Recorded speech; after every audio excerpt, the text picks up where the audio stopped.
Mais ou menos essa é a ideia aqui da questão. Alguém tem alguma dúvida?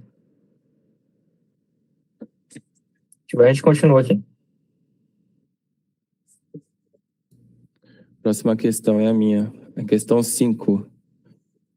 Gente, aqui está falando de uma médica que ela atende um homem de 26 anos na penitenciária e ele compartilha a cela com mais 12 pessoas.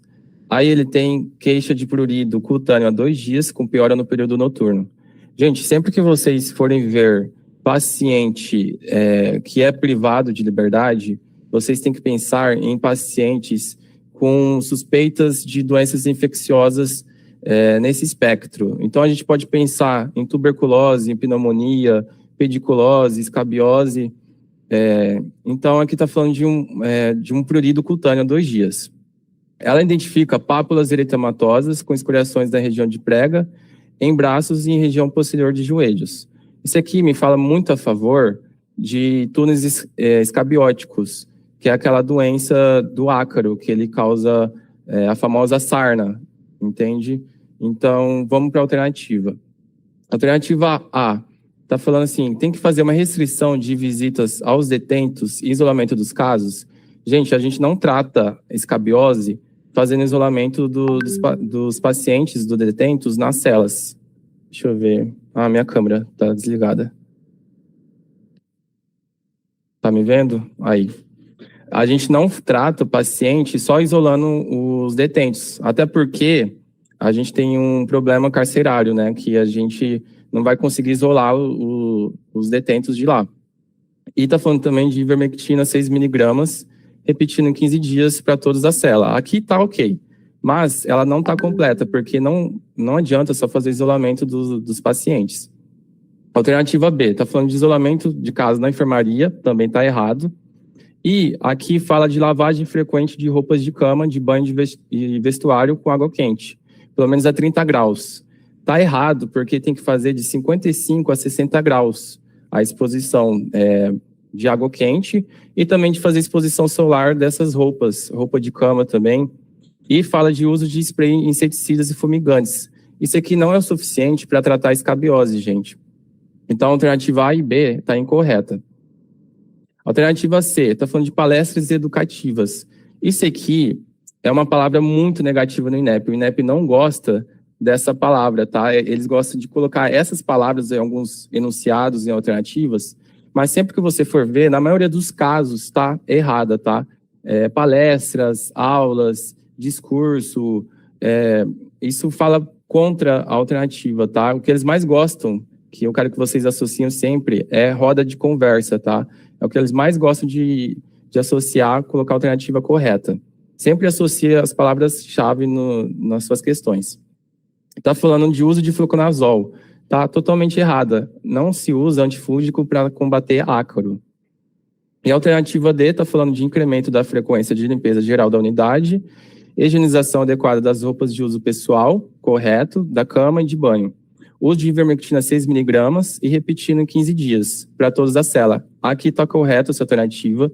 A gente tem que fazer, então, um incremento da limpeza, tem que fazer exposição solar para essas roupas de cama, fazer o tratamento para todos os pacientes, tá bom? Então, se vocês tiverem dúvida, isso aqui se trata de escabiose, porque eles estão lotados, estão numa cela que é uma forma muito fácil de contágio entre os pacientes, tá? Então, vocês sempre pensam em escabiose, nas doenças infecciosas que falam a favor mais dessas pessoas privadas de liberdade. Alguém tem alguma dúvida? Ficou claro? Se ninguém tiver dúvida, a gente vai para a questão 6, tá? Deixa eu só complementar, doutor. Foi muito boa a sua explicação, mas uma coisa que me ajudou bastante em escabiose é um prurido que piora noturno. Então, o prurido piora noturno, né? Pode continuar, doutor. Não, pode comentar. Pode falar. Quando vocês olharem aqui, ele falou, o prurido cutâneo, há 2 dias com piora de período noturno. Gente, vocês viram prurido que piora na parte noturna, pode acender alerta para escabiose. E caiu em 2015 também, tá? INEP 2015 caiu escabiose também. Só para vocês terem a correlação de tanto que repete as questões. É verdade, bem pontuado isso, porque durante a noite os ácaros eles começam a ficar agitados por causa do aumento da temperatura dos pacientes e isso causa a coceira, aumento do prurido. Então eles ficam bastante agitados, aí causa a piora da coceira noturna. Vamos para a questão 6 então, gente. Está falando de uma mulher de 38 anos, ela tem uma deficiência congênita de IgA, e ela foi atendida no ambulatório devido ao insucesso terapêutico por infecção H. pylori.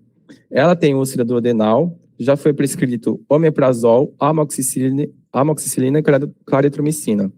Ela teve uma melhora clínica, observou a persistência da infecção e tem um insucesso terapêutico ao uso recorrente de macrolídeos e quinolonas.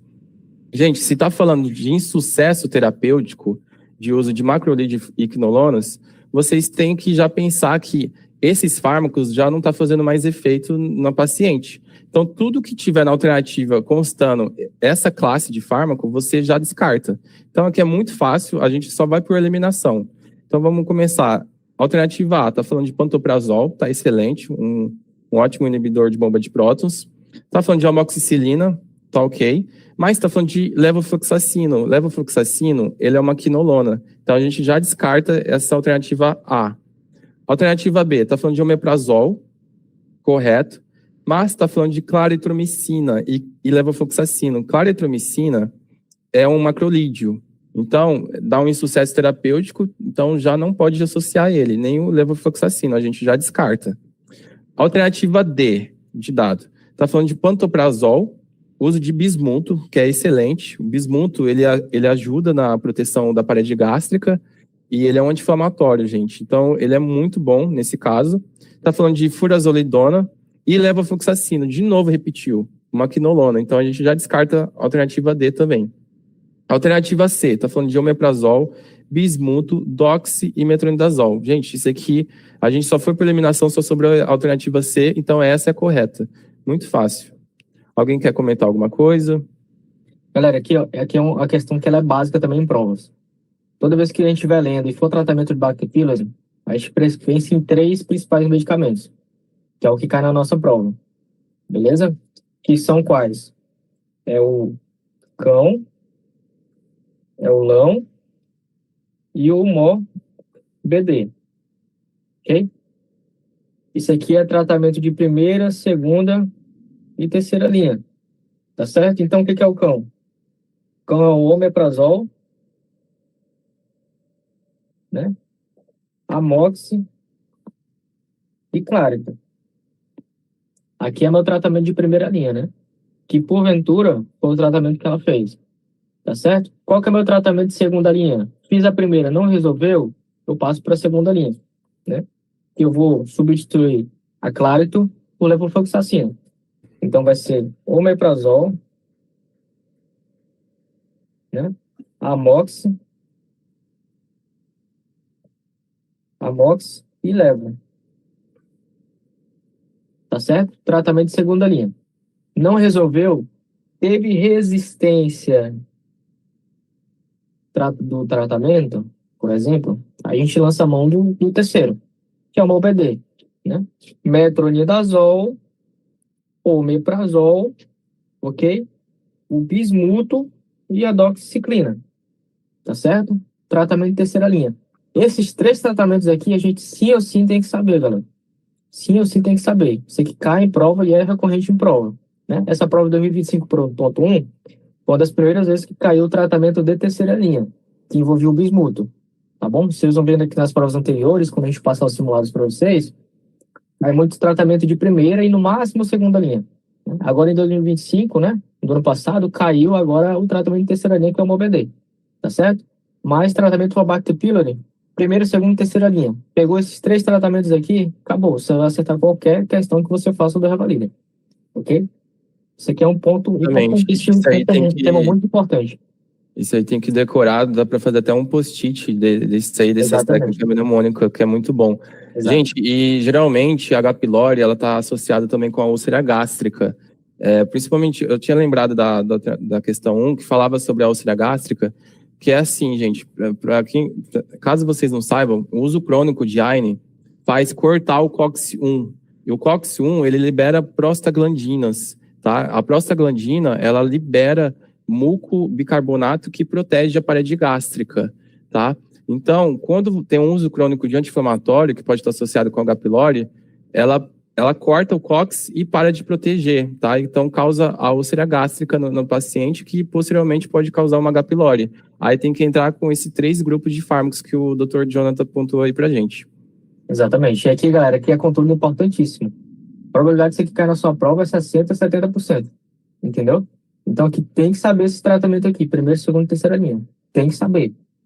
Não pode ir para a prova sem saber, não. Entendeu? Não tem muita dificuldade. Cão, lão e MOVED. Tá certo?